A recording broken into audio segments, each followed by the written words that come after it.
पूरी वस्तु स्थिति को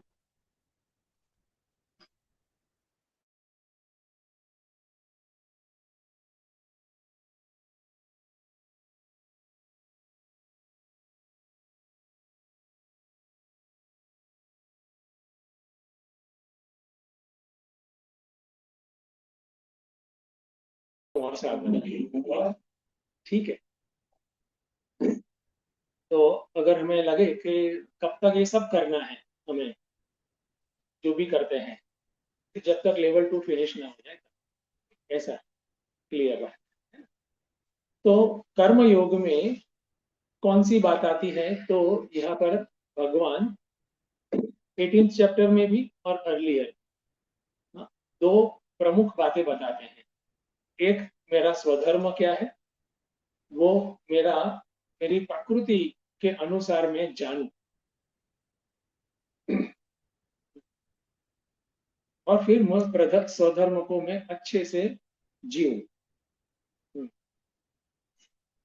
और उसमें स्वधर्म में अच्छे से जीने में ही कर्म के लेवल पर फुलफिलमेंट है, कर्म करने का आनंद और संतोष भी है और प्रगति भी है।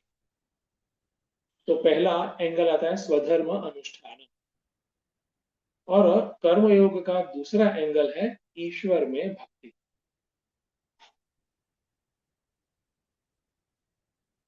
गुरुदेव इस प्रकार से भी कहते हैं कि उच्च आदर्श का वर्ण करना, ये भी भक्ति। एक है ईश्वर में भक्ति, हमारे इष्ट देवता है, शिव जी हो, राम जी हो, वो भी एक अच्छी ही बात है, वो भी एक भक्ति है। फिर उच्च आदर्श का वर्ण करना, वो भी भक्ति है। अभी दोनों को मिलाएंगे तो कैसे होगा, विष्णु भगवान में मेरी भक्ति है,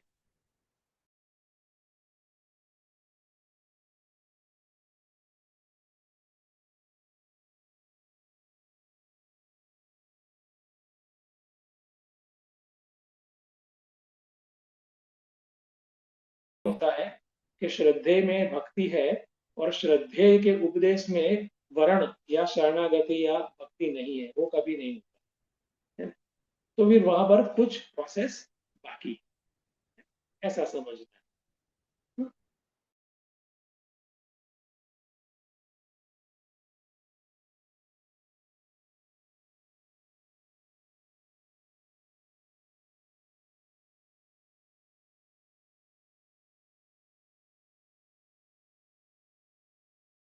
हमारा हो गया एटीट्यूड, स्वधर्म अनुष्ठान वो भी एटीट्यूड है। हरिओम और स्वामी, आज फिर से थोड़ा नेटवर्क का इश्यू है। नेटवर्क का इश्यू है, कर देते हैं।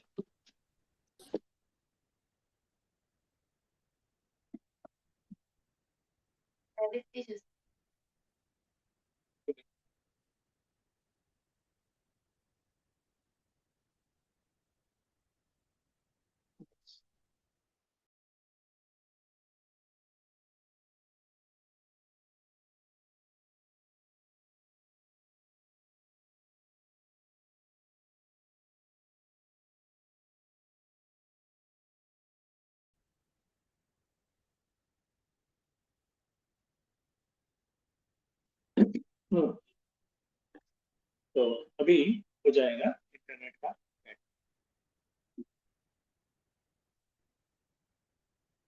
हाँ, तो बात यह है कि स्वधर्म अनुष्ठानम और भक्ति, ये दोनों कर्म योग के मुख्य आधार स्तंभ है।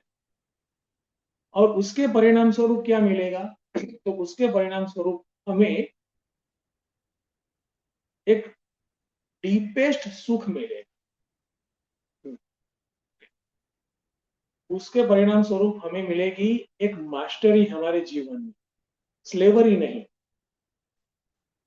उसके परिणाम स्वरूप हमें मिलेगा जीते ही मुक्ति का एहसास, परिस्थितियों में रहकर भी परिस्थितियों से बंधे न रहने का एक क्लैरिटी, एहसास, और वो भी सातत्य युक्त, कभी कभार मिला ऐसा भी नहीं।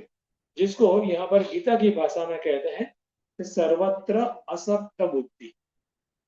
सबसे पहला वो क्या होता है, अनासक्ति का पावर उसके अंदर आ जाता है। कहीं पर अटैच नहीं हो गीता के एंगल से। और दूसरा गीता के एंगल से क्या होगा, जीता आत्मा अपने कार्यकरण संख्या या अपने सेंसेस पर, अपने बॉडी या माइंड के इमोशंस उस पर उसका कंट्रोल होता है। ठीक है, जैसे कोई वाहन पर हमारा कंट्रोल होता है तो हम गंतव्य स्थान पर अच्छे से जा सकते हैं और हमारी जो जर्नी है, यात्रा भी सुखमय होती है। अगर उल्टा हो गया तो टेंशन और दुख। तो ये बात है, दैट इज कर्म योगा। और फिर ज्ञान योग की बात है।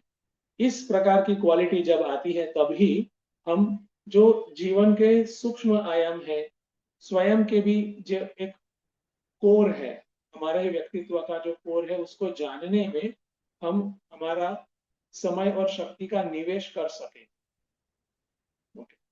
और उसके लिए स्वरूप को जानने के लिए अगेन वेदांत का अच्छे से अध्ययन करना आवश्यक है, कि जिससे किस प्रकार से आत्मा अन्वेषण किया जाए, उसकी विधि, उसकी डायरेक्शन हमें मिले।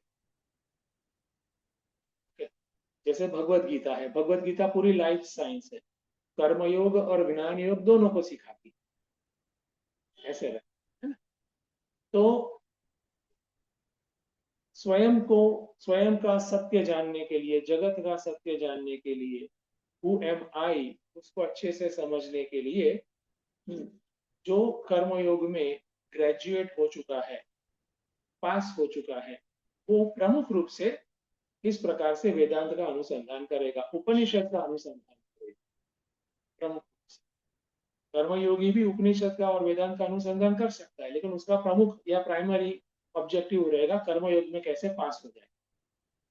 ठीक है, और वो वेदांत का श्रवण, मनन और निधिध्यासन के मार्ग से आगे बढ़ेगा और संपूर्ण रूप से मुक्त हो जाएगा, संपूर्ण रूप से भय से भी मुक्त हो जाएगा, दुख से मुक्त हो जाएगा।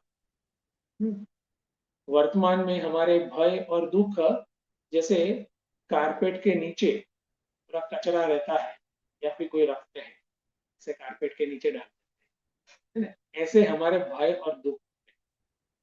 ठीक है, थोड़ा स्क्रैच करो, थोड़ा हटाओ तो तुरंत बाहर आ जाएगा, है ना? जैसे कोई दो फर्नीचर के बीच में गैप रहती है, वहां पर ऐसे धूल मिट्टी जमा जमा बराबर पूरी दीवार में पता चलता है, तो दिवाली के पहले साफ।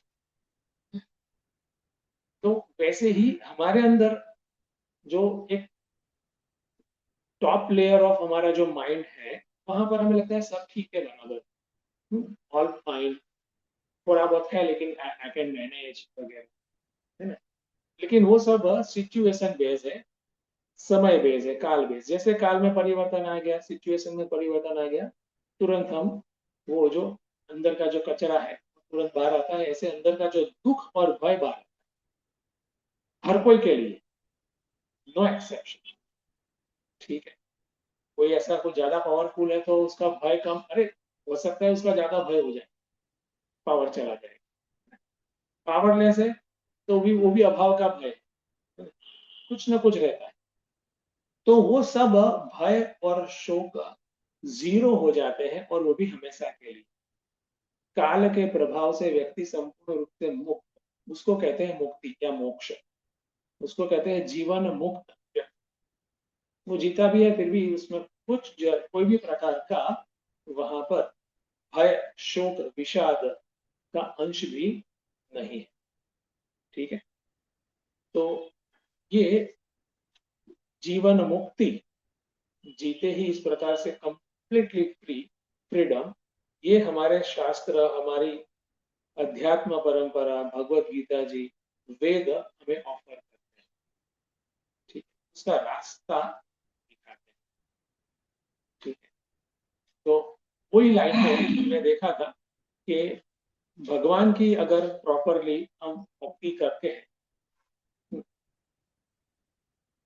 और कर्म करते हैं, कौन से कर्म, स्वधर्म कर्म, तो एक बहुत ही बड़ी चीज हो जाएगी ना। ये इंपॉर्टेंट चीज है कि वर्तमान कर्म जो भी हमारे हैं उसमें हमारा कोई विरोध नहीं रहेगा। देखो भक्ति की निशानी है ये सब, उसमें कोई विरोध नहीं रहेगा। ये ऐसा क्यों, मुझे ये नहीं करना है, वाई मी, वो नहीं रहेगा। एक एंगल से भी देखें या स्वधर्म के एंगल से भी देखें, वर्तमान कर्म में विरोध नहीं है। वर्तमान कर्म की जो ब्यूटी है वो व्यक्ति पहचान पाए।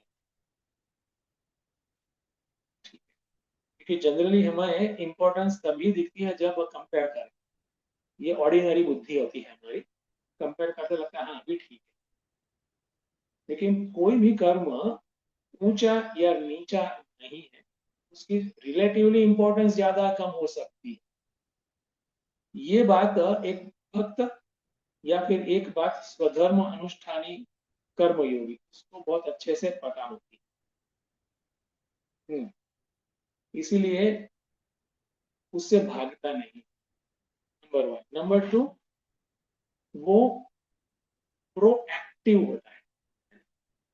कोई कहेंगे कि बहुत सारा काम कर, थोड़ा मैं थोड़ा ज्यादा बोलूँ, सुबुदानंद जी मुझे याद आता, जहां पर बहुत सारे काम आ जाते हैं तो लोग कहते हैं मैं तो भक्त हूँ, मैं तो भक्त हूँ, मैं तो भगवान भगवान करूँ, हो गया काम खत्म। वो क्या है, कर्म से भागे, जो भी कर्म है या फिर कहेंगे ड्यूटी है, स्वधर्म है, उससे वो मोह लेते हैं।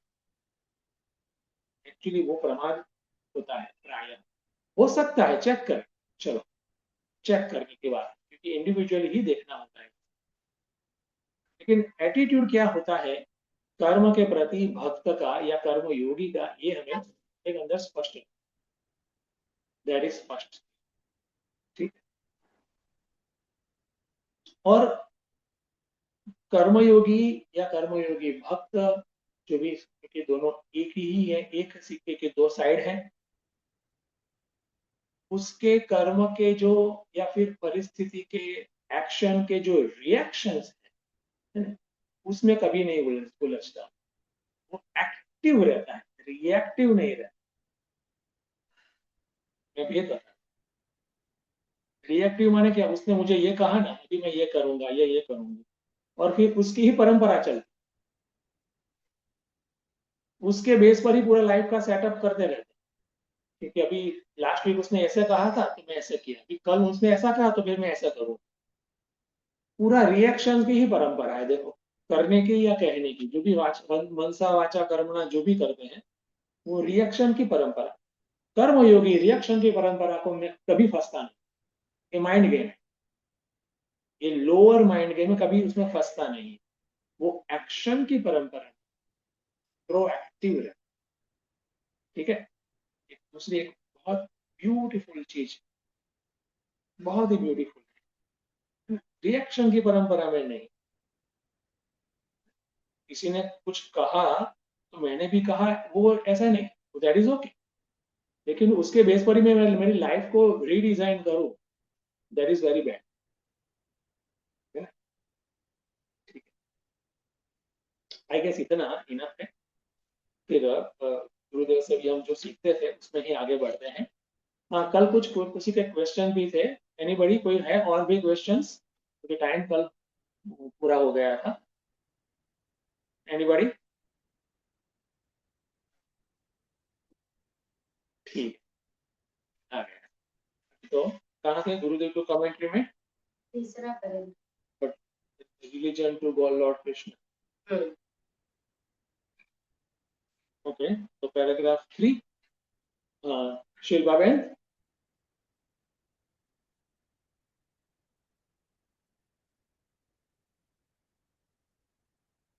छह।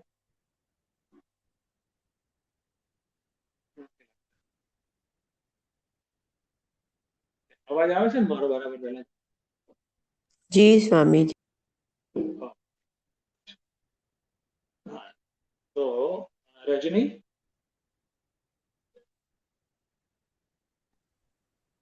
हाँ स्वामी जी, पैराग्राफ 3 बोला ना आपने? यस। पढ़ते हैं।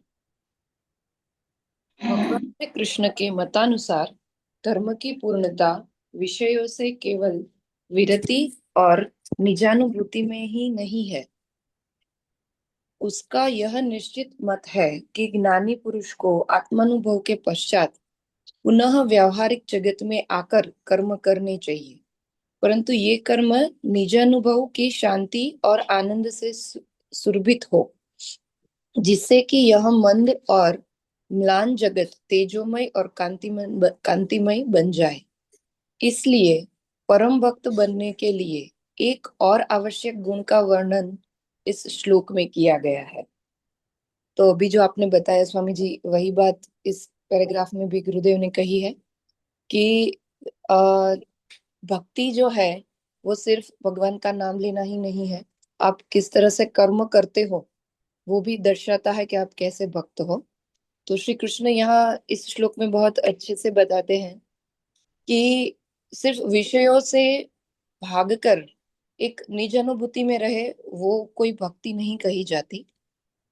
भक्ति तो यह है, और ज्ञानी पुरुष भी वही है जिसको आत्मानुभव होने के बाद वो फिर से व्यवहार के लिए जगत में भी आए, क्योंकि जो जगत से तंग आकर भाग गया है और भक्ति कर रहा है वो भक्त नहीं है। और भक्ति वही है जब आपको ये जगत भी तेजोमय और कांतिमय लगने लगे, क्योंकि जगत में बहुत सारे दुख है ही, अभी हमें महसूस होते ही है कि कितने दुख है, कितनी पीड़ा है। तो भक्ति सच्ची तभी कही जाएगी जब आप इस जगत में रहें, वहां कर्म करें और ये जगत भी आपको आनंदमय लगे। और ये बहुत ही अच्छा एक जो भक्ति का पैरामीटर है वो यहाँ भगवान ने बताया है। हरिओम स्वामी जी। yes. ओके, तो एक कोटेशन मुझे याद आता है रामकृष्ण परमहंस का।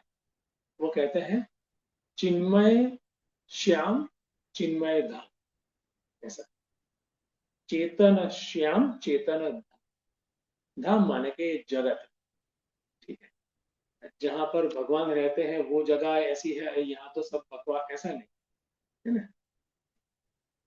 तो भगवान का वास हमारे हृदय में भी है, तो वो भी चिन्मय है। हमारा पूरा व्यक्तित्व चिन्मय है। पूरा व्यक्तित्व कैसा है, चेतन बनता है। सेम वे भगवान का वास जगत में भी है। तो यथा दृष्टि तथा सृष्टि। लोग स्वयं में दुख और संताप देखते हैं तो बाहर भी वही दिखता है, बाहर भी वही दिखता है, वही दिखता रहता है, वही दिखता रहता है।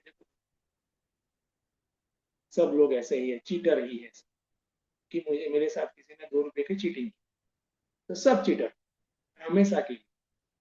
एग्जाम्पल में दे रहा हूँ। तो तो यहाँ पर भक्त जो है वो एकदम ऑप्टिमिस्टिक होता है, बहुत ही पॉजिटिव है ना।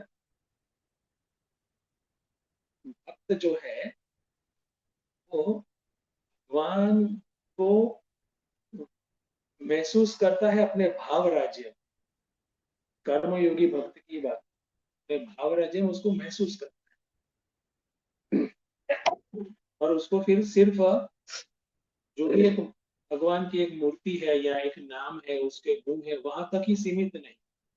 जैसे जैसे उसकी कक्षा बढ़ती है वैसे वैसे चिन्मय धाम ऑल्सो, ये यहाँ पर गुरुदेव एक दूसरे शब्द में कहते हैं। ठीक है, तो फिर वो कर्म से विराम नहीं लेता है, उपराम नहीं होता है। ठीक है, तो वहां पर से वो क्या कहते हैं, डल नहीं पड़ जाता मेंटली। फिजिकली अपनी अपनी सिचुएशन होती है, स्ट्रेंथ, फिजिकल स्ट्रेंथ, सिचुएशनल वगैरह, वो सब अलग अलग रहता है, लेकिन मेंटली उसके अंदर कर्म के प्रति जरा भी डलनेस या प्रमाद नहीं होता के निशान। इसीलिए महात्मा है काफी ऐसे ही कहते हैं कि भक्त का एक एग्जाम्पल या कर्मयोगी का एग्जाम्पल हमें आइडियली सेट करना चाहिए हनुमान जी को। यहाँ पर कोई एम्बिग्यूटी, कंफ्यूजन नहीं रहेगा। वो एक सिंसियर व्यक्ति के लिए, ठीक है, और जो प्रमादी के लिए कोई एक्सक्यूज नहीं रहेगी है ना, प्रमादी व्यक्ति के लिए एक्सक्यूज नहीं रहेगी ठीक है, आगे बढ़ते हैं, नेक्स्ट पैराग्राफ। प्रिया, एक जो लाइन यहाँ गुरुदेव ने बताई है, हम्म, एक जो लाइन यहाँ पे गुरुदेव ने बताई है, ये कर्म निज अनुभव की शांति और आनंद से सुरभित हो। तो ये ज्ञानी के कर्म इस प्रकार से होते हैं, और यहीं से हम पकड़ सकते हैं कि अज्ञानी के कर्म इससे टोटल विरुद्ध होते हैं, निज अनुभव की प्राप्ति के लिए, और दुख से या हाँ दुख से, या कह सकते हैं कि विक्षेप से, एजिटेशन से भरे हुए रहते हैं। यस, सही है,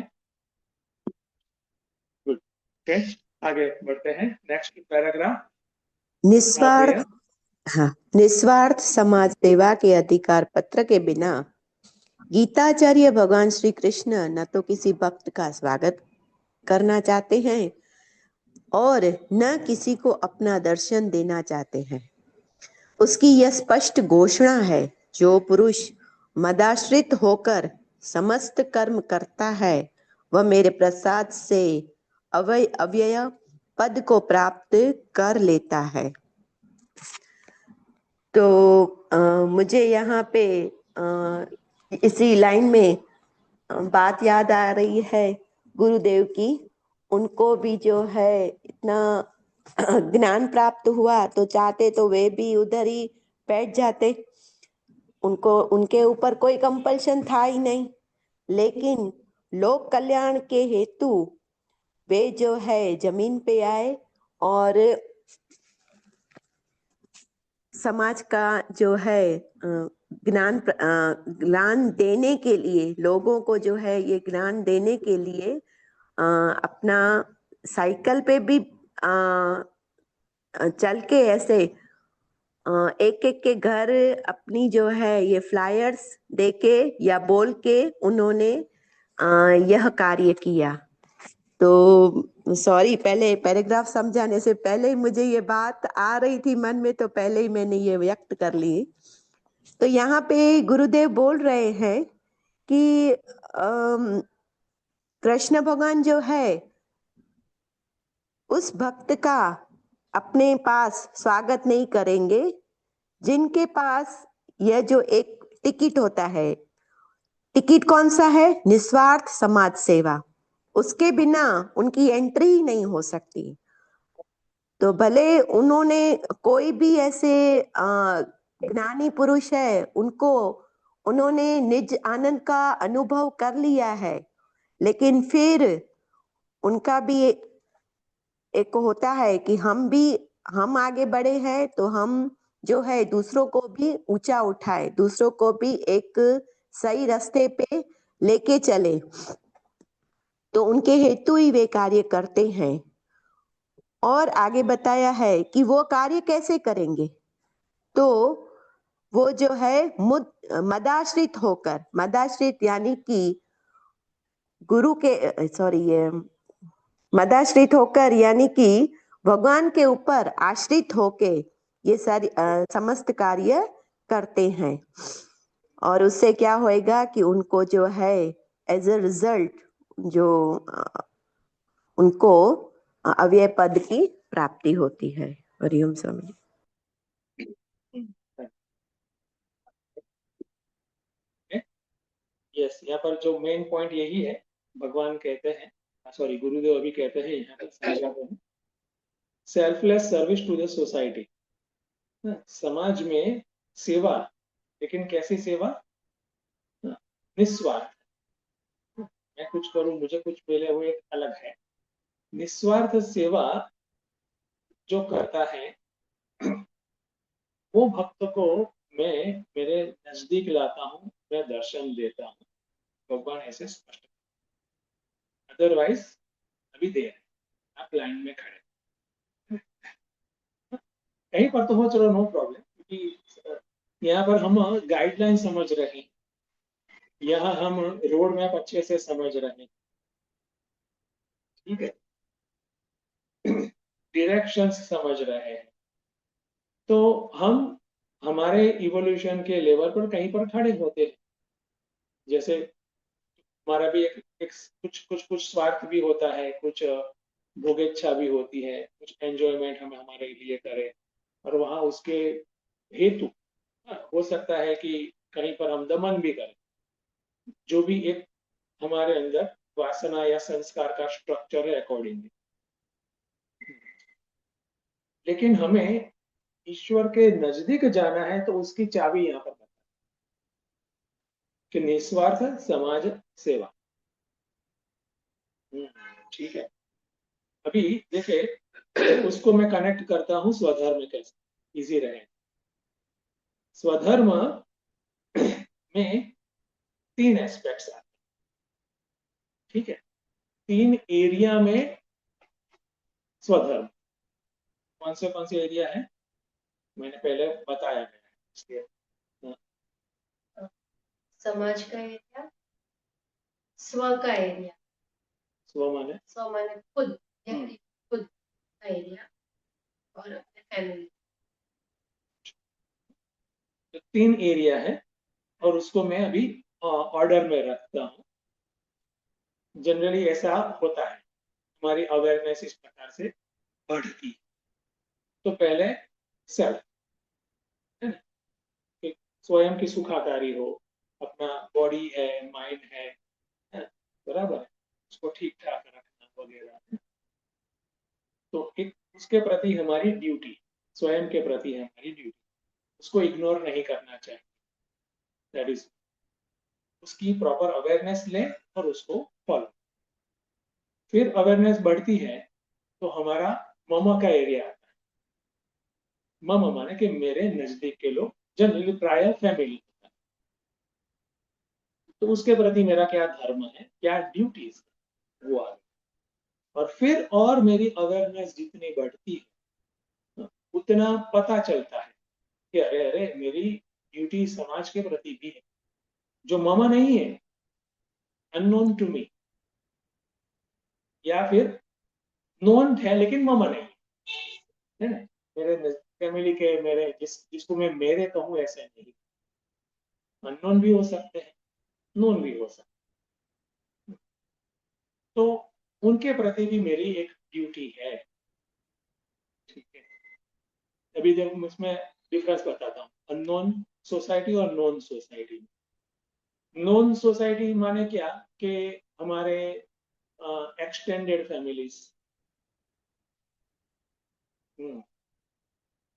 हमारे जानने पहचानने वाले, जैसे ऑफिस में कोई वर्कर है, कोई कलीग है वगैरह, वो नॉन हो। एक्सटेंडेड फैमिली को और बढ़ाओ तो क्या, हमारी ज्ञाति, जिस ज्ञाति में मेरा जन्म हुआ है, जाति जो मेरी है, तो किसी की ऐसी अवेयरनेस होती है कि मुझे मेरी ज्ञाति के लिए करना। भावनगर में काफी ऐसे अलग अलग हॉस्टल्स बनी हुई है, तो गांव में जो लोग होते हैं कि मेरी ज्ञाति के लोग पढ़े यहाँ, ऐसे ऐसे करते हैं, बच्ची यहाँ पढ़े उसके लिए ये करते। एग्जाम्पल में दे रहा हूँ, कोई ऐसे इनाम्स देते हैं ज्ञाति के, इसको रैंकर्स को, इसको प्रोत्साहन मिले, एक्सेट्रा एक्सेट्रा, स्कॉलरशिप देते हैं वगैरह। तो वो क्या दिखाता है कि मेरे ज्ञाति के प्रति मेरी एक ड्यूटी है, ऐसी मुझे अवेयरनेस है, मैं कर, that is area of known. Known लेकिन मम नहीं है, लेकिन मम का मैंने व्याप बढ़ाया है, क्योंकि मैंने व्याप बढ़ाया, राइट, व्हाट इज दैट। और फिर अननोन भी आते हैं। अभी ऐसा कुछ कनेक्शन नहीं दिखता है मुझे भी, लेकिन सब मुझे लगता है कि मुझे बस सबको मुझे इस प्रकार से बेनिफिट देना है, सेवा करना। ठीक है, तो जिसके पास, अब गुरुदेव कहते हैं, जिसके पास ऐसे सेल्फलेस सर्विस ऑफ सोसाइटी, ऐसी टिकट है या ऐसा वीजा है, उसको भगवान की क्लोजनेस, भगवान के दर्शन से करना। ओके, नेक्स्ट पैराग्राफ आगे जाएंगे। यस, ठीक।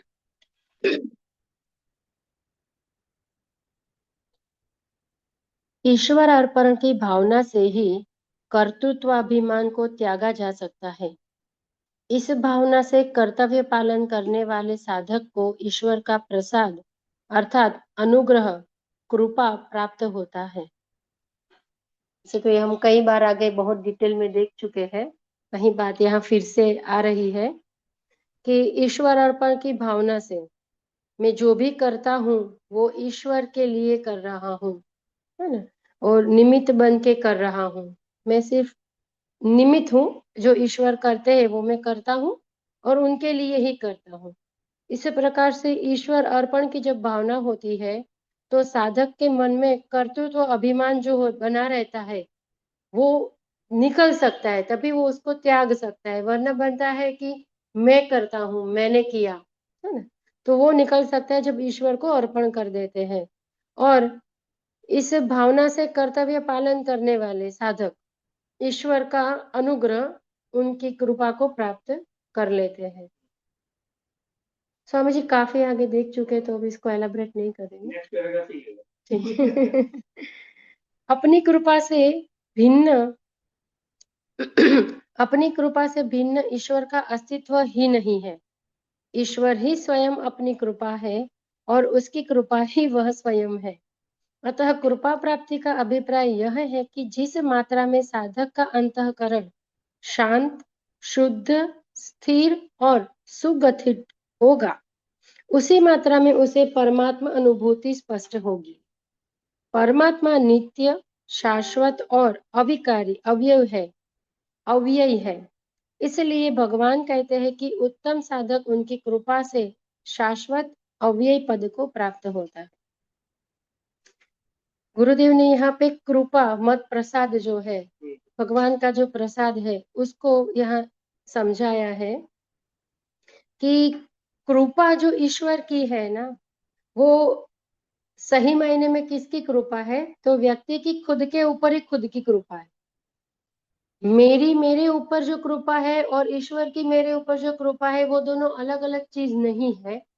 जब मैं मेरे आत्म तत्व को समझने का प्रयास करता हूँ, जब उसकी दिशा में मेरे सारे कर्म रहते हैं और मेरे ही अंदर जो ईश्वर है उसको मैं ढूंढ लेता हूँ, उनका अनुभव कर लेता हूँ, तो मेरे ऊपर ही मेरी कृपा होती है।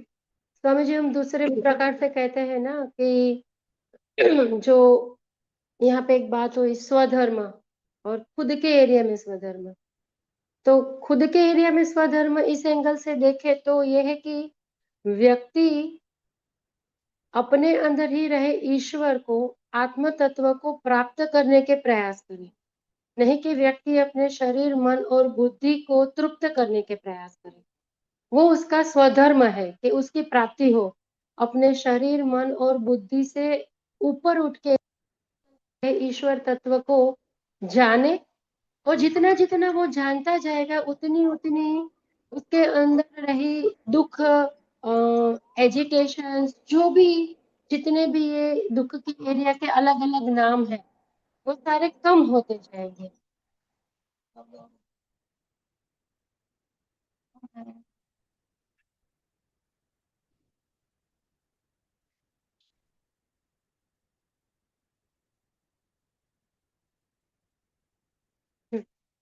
वो कम होते जा रहे हैं और उसका कम होना ही दूसरे शब्दों में कृपा है। तो ईश्वर की कृपा, कई बार हम जो पढ़ते हैं तो कई लोगों को ये थोड़ा कंफ्यूजन होता है, वो ईश्वर के ऊपर वो इस प्रकार से एक एलिगेशन भी लगा देता है कि देखो ईश्वर कैसा है, जो उनकी भक्ति करते हैं सिर्फ इनके ऊपर कृपा करता है, मतलब कि वहां भी भेदभाव चल रहा है। तो इस प्रकार से नहीं देखना है। जो आत्म प्राप्ति का प्रयास करता है उसके ऊपर आत्मा की खुद की कृपा बनती जाती है और वही कृपा ईश्वर की कृपा है। यही बात यहाँ पे गुरुदेव हमें समझा रहे हैं कि ईश्वर कृपा को कैसे समझा जाए। और फिर जब उसके ऊपर ये कृपा शुरू होगी, जब व्यक्ति ये प्रयास करेगा अपने शरीर, मन और बुद्धि से ऊपर उठ के आत्म तत्व को प्राप्त करने का, उसी प्रयास में आगे आपने जितने भी बताए स्टेप्स, कर्म योग, ज्ञान योग, ये सारे स्टेप्स उसी के लाइन में ही आते हैं, ये करने के लाइन में ही। और इस स्टेप से जब उसका अंतःकरण शुद्ध हो जाता है, शांत हो जाता है, सुगठित हो जाता है, तब उसके अंदर रहे परमात्मा की उसको स्पष्ट अनुभूति होने लगती है। और वही उसका अव्यय पद है, क्योंकि भगवान खुद ही वो अव्यय पद है, तो वही उसको उस प्रकार से प्राप्ति हो जाती है। अस्तु स्वामी जी। यस, तो मेरे ख्याल से क्लियर है। ओके, तो बहुत बड़ी चीज। मुझे स्वामी जी उपनिषद की एक लाइन याद आ रही, पर उपनिषद कौन सा है वो एग्जैक्टली याद नहीं आ रहा है, कि जो उसका वर्णन करता है, माने कि उसका यानी आत्मा, जो आत्मा का वर्णन करता है, आत्मा उसका यानी उस व्यक्ति का वर्णन करता है, ये परस्पर होता है। लेकिन पहले करनी है व्यक्ति को। यमे वैश्य वृणुते तेन लभ्य, कठोपनिषद।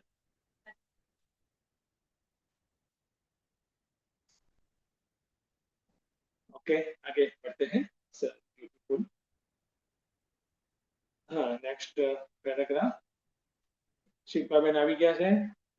હજુ નથી આવ્યા? સ્વામીજી હું છું જ પહેલે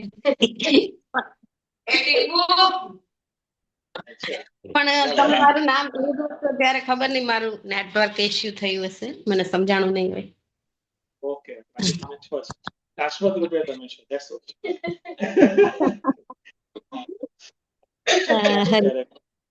હા, હરિઓમ, પ્રણામ સ્વામીજી. આ પ્રકરણમાં ભગવાન શ્રી કૃષ્ણે જ્ઞાન, ભક્તિ અને કર્મ માર્ગ તરફ સંકેત કર્યો છે. આ બધાનું લક્ષ્ય એક જ છે, સાધકનો સાધ્યની સાથે એકત્વનો અનુભવ. સંપૂર્ણ સાધના ગીતાના ઉપદેશનો સાર છે. કર્મ, ભક્તિ અને જ્ઞાનની સંયુક્ત રૂપે સાધના કરવાથી આપણા વ્યક્તિત્વના શારીરિક, માનસિક અને બૌદ્ધિક આ ત્રણેયમાં યોગ્યતા આવી જાય છે. કર્મયોગ, ભક્તિ યોગ અને જ્ઞાન યોગનું ક્રમશઃ શરીર, મન અને બુદ્ધિના સ્તર પર પાલન કરવા માટે ગીતામાં ઉપદેશ આપવામાં આવ્યો છે. આ પ્રમાણે દ્રષ્ટા, મનતા, જ્ઞાતા રૂપી જીવને પોતાના આત્મ સ્વરૂપમાં સ્થિતિ સિદ્ધ કરાવવામાં ગીતાના ઉપદેશનું મહત્વનું યોગદાન છે. હિન્દુઓની ઉપનિષદ સંસ્કૃતિના પુનરુત્થાનમાં ગીતાનું મહત્વપૂર્ણ સ્થાન છે.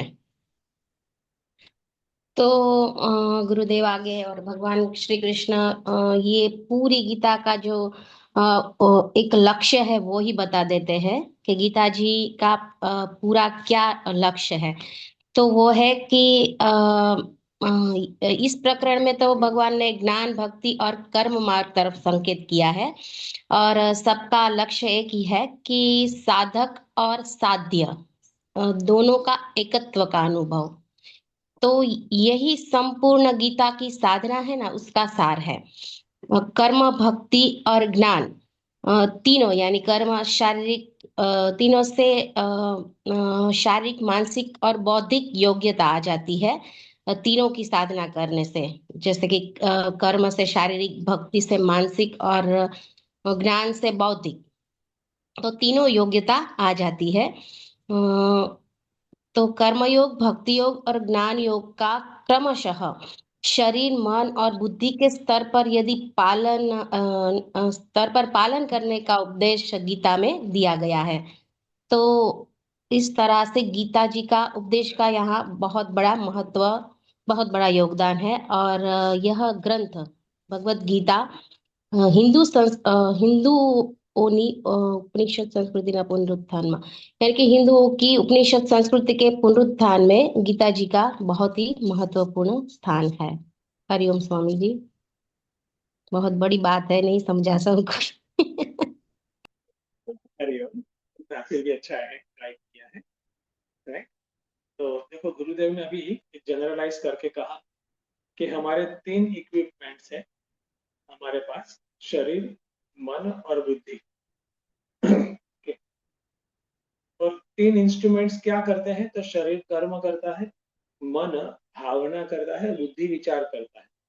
विचार करके कुछ सत्य ढूंढती है।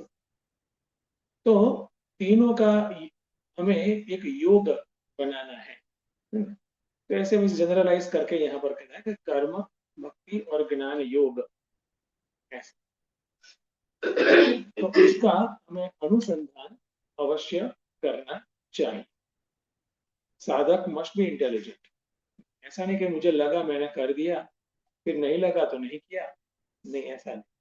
हमारी एक रिस्पॉन्सिबल एक पोजीशन होनी चाहिए एज ए साधक ऑल्सो।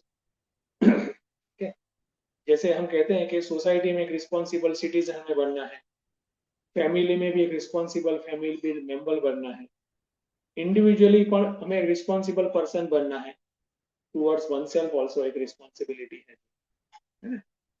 तो सेम वे रिस्पॉन्सिबल साधक बन, सिंसियर रिस्पॉन्सिबल। और उसमें क्या आता है कि हमारे जितने भी करण हैं, शरीर, मन और बुद्धि, तीनों का हम यथा योग्य पूर्ण उपयोग करें। ठीक है।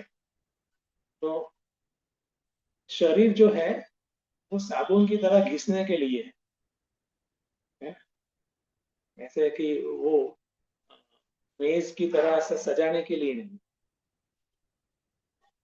ऐसा देखना चाहिए। इसका शरीर को घिसना हमारे कर्म का, ठीक है। नहीं तो रस्ट आ जाएगा नेचुरली। ठीक है, दोनों तरफ से शरीर तो घिस जाने ही वाला है। तो कर्म करके घिसो या फिर बैठे बैठे रस्टिंग के द्वारा पर समाप्त हो जाओ, ऐसा। तो वो हमें ध्यान रखना। और जैसे हमारी अवस्था तद अनुसार लेकिन हमारा एटीट्यूड क्या होना चाहिए, ये पॉइंट यहाँ। ठीक है, न तो चित्तस्य लालनम। तो मन का भी ऐसा है लालन पालन करना, बस ऐसा मजा करना, ऐसा नहीं है। ठीक है, वहां पर भी क्या है कि उसको भी एक हायर और हायर, ग्रेजुअली हायर और हायर डिसिप्लिन दे, भावनाओं के एरिया में भी और विचार के एरिया में। ये आप यहाँ पर गुरुदेव इतना। तो ये डायरेक्शन है। डायरेक्शन हमको हम समझे पहले अच्छे से, उसको हम अंदर अंदर उतारे, फिर हमारी शक्ति अनुसार उसको अप्लाई करें।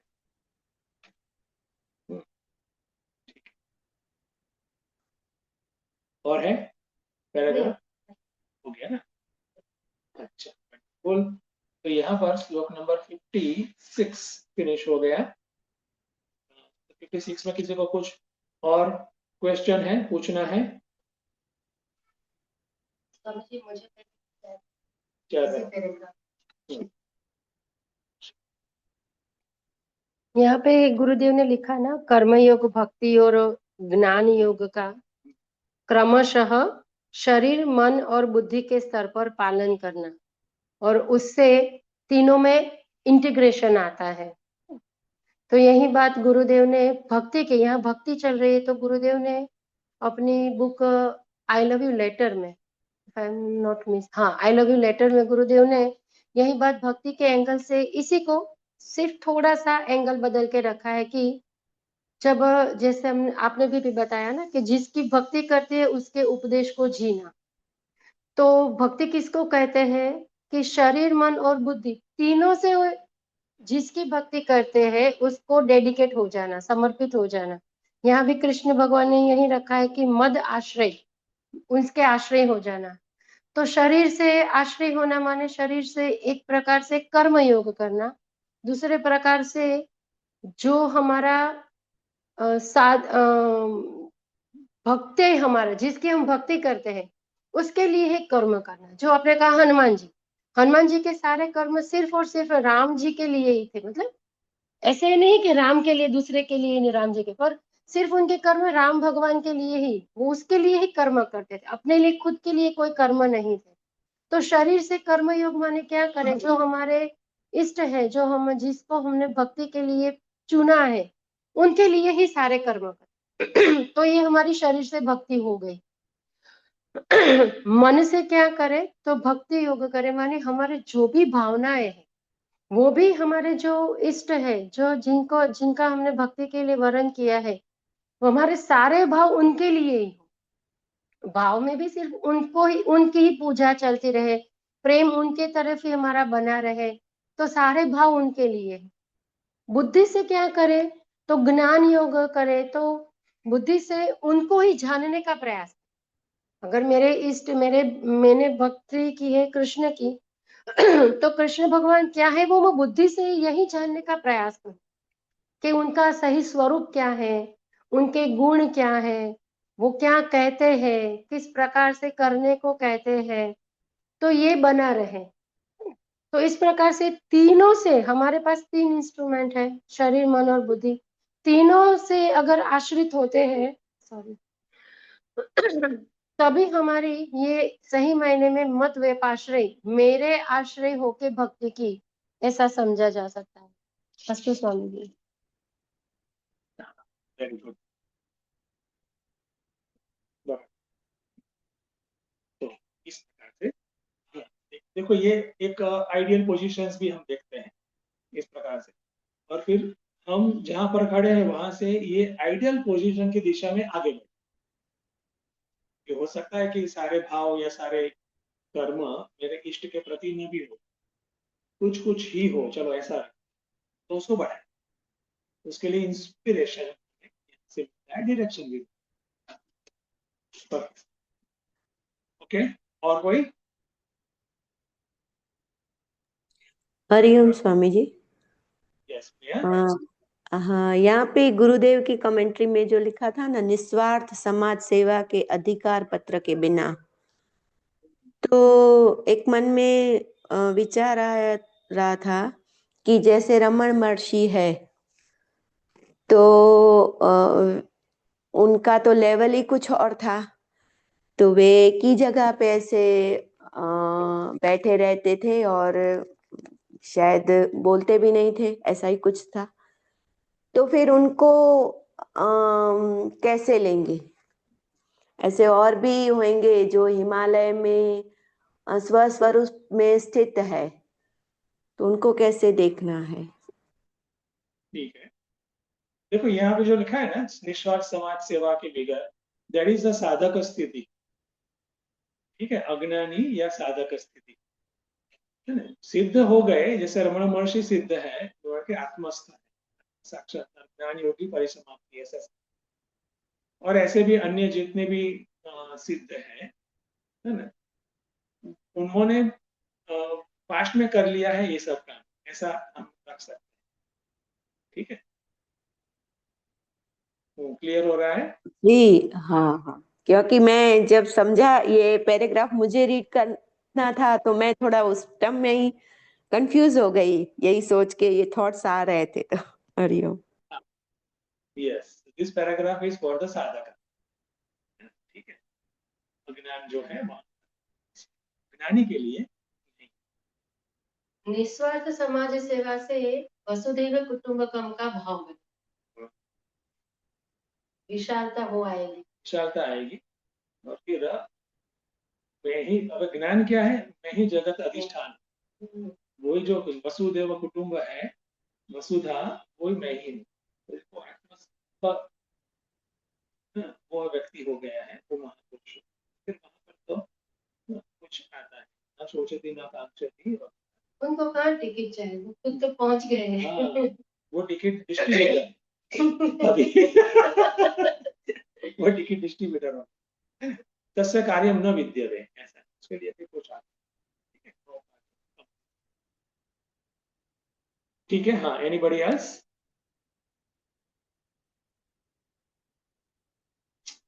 ओके, तो आगे बढ़ते हैं। नेक्स्ट पैराग्राफ, सॉरी नेक्स्ट श्लोक है ना, 50। शांकर भाष्य बाकी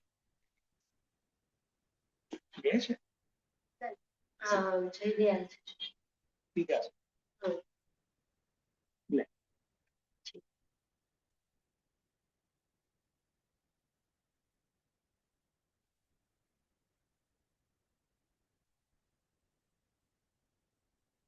सर्वकर्माण्यपि सदा कुर्वाणो मद्व्यपाश्रयः मत्प्रसादादवाप्नोति शाश्वतं पदमव्ययम्। सर्वकर्माणि प्रतिषिद्धानि अपि सदा कुर्वाणः अनुतिष्ठन् मद्व्यपाश्रयः अहं वासुदेव ईश्वरो व्यपाश्रयो यस्य स मद्व्यपाश्रयो मय्य अर्पित सर्वात्मभाव इति अर्थः। सः अपि मत्प्रसादात् मम ईश्वरस्य प्रसादात् अवाप्नोति शाश्वतं नित्यं वैष्णवं पदम अव्ययम।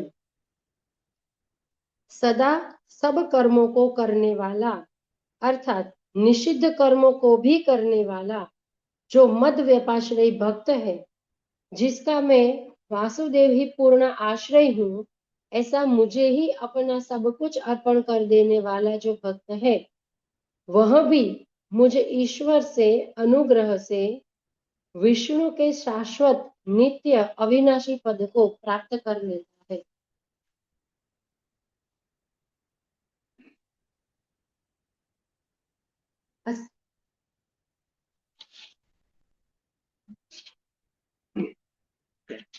देखो शंकर भाष्य में सर्व कर्माणि को कहा निषिद्ध अपि। इसका मतलब है कि अगर मैं तो स्वधर्म ही लेना है एक प्राइमरीली, ठीक है, लेकिन ऐसे देखने के अगर कोई व्यक्ति निषिद्ध कर्म भी करता है, उसकी इस प्रकार से कंडीशनिंग है, वासनाएं हैं, ठीक है, उसका माइंड इस प्रकार से अभी है पूर्व कर्म के कारण, तो जो न करने वाले कर्म भी करता है वो व्यक्ति भी, इवन दैट पर्सन, भगवान में आश्रय बुद्धि है, भगवान में शरणागति है, तो वो भी मेरे पद को, शाश्वत पद को प्राप्त, वो भी शुद्ध हो जाए फटाफट। वहां पर भी कार्य अवश्य, ऐसा नहीं कि सिर्फ ये। तो यहाँ पर क्या बताया गया है इस श्लोक में कि भक्ति, भगवान में शरणागति वो सबसे प्रमुख है। वो एक निषिद्ध आचरण वाले व्यक्ति को, नॉर्मल व्यक्ति को, और इवन शुभ आचरण करने वाले व्यक्ति को, तीनों लोगों को, तीनों प्रकार के लोगों को भक्ति वांछनीय, इच्छनीय। उसके बगैर भगवान के नजदीक जाना असंभव। कोई शुभ व्यक्ति शुभ कर्म करता है फिर भी, हाँ, पहले बात हो चुकी थी, भक्ति अगर नहीं है तो फिर वो भी कर्म के एरिया में ही रहे, उसको शुभ फल मिलेगा, एंजॉय करेगा, या फिर हो सकता है कि उसका अहंकार भी पोषित हो, क्योंकि सबकी कुछ ना कुछ तो वीकनेस होती है। ठीक है, वंडरफुल, ओके, टाइम है हमारे पास है। ओके, तो अभी श्लोक नंबर 57 में प्रवेश कर लेते हैं। पहले किसको दिया गया था 57? पूजा मैम को। मैं 2 दिन से सोच रही हूँ कि प्रिया बहन से बोलूं कि आप लिस्ट रखो, मुझे एग्जैक्टली याद नहीं कि मुझे कौन सा श्लोक अभी दिया। अभी आ गया।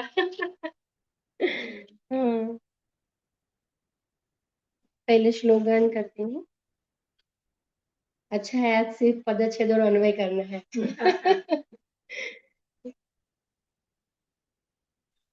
चेतसा सर्वकर्माणि मयि सन्न्यस्य मत्परः बुद्धियोगमुपाश्रित्य मच्चित्तः सततं भव। पदच्छेद।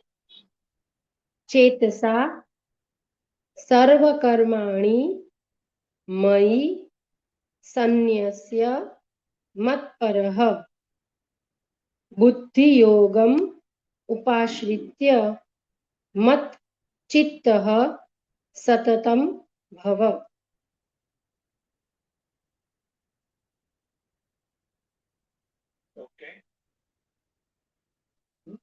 ક્લિયર છે બધાને? પદચ્છેદ આગળ જવાનું.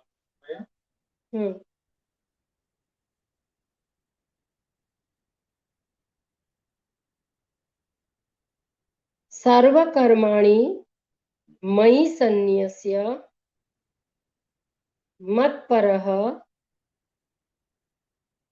बुद्धियोगम उपाश्रित्य। तो चेतसा पहले ही रहेगा। चेतसा सर्वकर्माणि मयि सन्न्यस्य मत्परः बुद्धियोगम उपाश्रित्य सततम मत चित्तः भव। वैसे कुछ ज्यादा नहीं करना है ऐसा लग रहा है मुझे अन्वय में। One second. चेतसा सर्वकर्माणि मयि सन्न्यस्य मत्परः बुद्धियोगम उपाश्रित्य सततम मत चित्तः भव। इतना ऐड कर सकते हैं कि जैसे अर्जुन को बता रहे हैं तो आगे संबोधन लगा सकते हैं, हे अर्जुन इस प्रकार से बनो, ऐसा हो।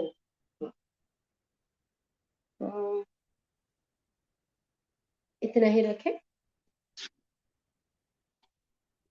तो ये हो गया पदच्छेद और अन्वय। उसमें किसी को कुछ कहना है?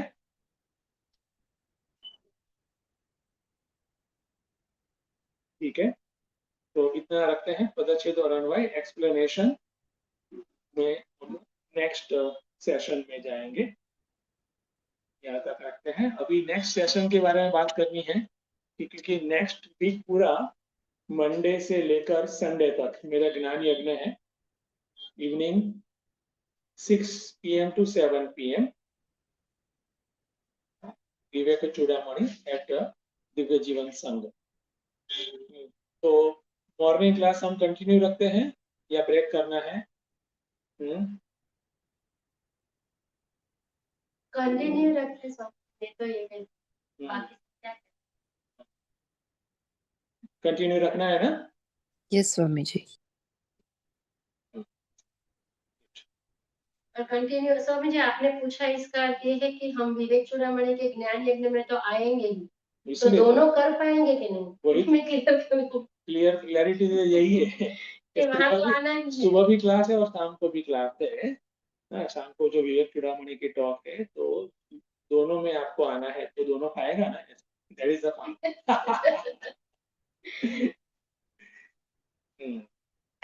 ठीक है, विल कंटिन्यू। तो मंडे को आगे बढ़ेंगे। एक बात खाली पूछ लो, ज्ञान यज्ञ में विवेक चूड़ामणि दोनों पार्ट लेके आना है? अभी तो फर्स्ट पार्ट लेके ही आना। विवेक चूड़ामणि फर्स्ट पार्ट लेके आओ, क्योंकि ग्रेजुअली वहां से आगे बढ़ेगा।